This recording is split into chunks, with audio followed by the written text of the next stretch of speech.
Friends, welcome to రాస్లాస్ kitchen. ఈరోజు మినప్ప గారెలు ఎలా చేయాలో చూద్దాం. ముందుగా మినప్పప్పుని రాత్రంతా నానబెట్టి ఉదయాన్నే మిక్సీ జార్లో వేసుకొని రుబ్బుకొని మెత్తగా చేసుకోవాలి.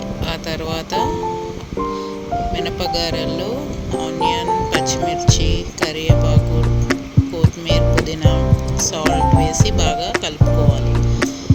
కలుపుకున్న తర్వాత ఒక 5 నిమిషాలు పక్కకు పెట్టి ఇప్పుడు కడాయి పెట్టుకొని అందులో డీప్ ఫ్రైకి ఆయిల్ వేసి ఒక స్టీల్ ప్యాకెట్ తీసుకొని దానిపైన కొంచెం వాటర్ రాసి మినపగారం తీసుకొని ఆయిల్లో వేసుకోవాలి.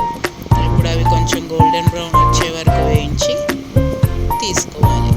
వేడి వేడి మినపగారెలు రెడీ.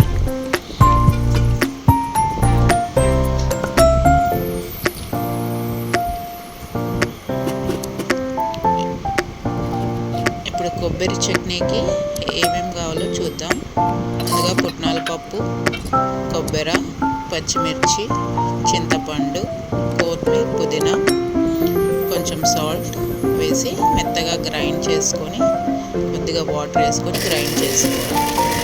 ఆ తర్వాత ఒక బౌల్లో తీసుకొని దానికి తాలింపు పెట్టుకోవాలి. ఆయిల్ వేసి ఒట్టిమిరపకాయలు, పోపు దినుసులు, కొద్దిగా కరివేపాకు వేసి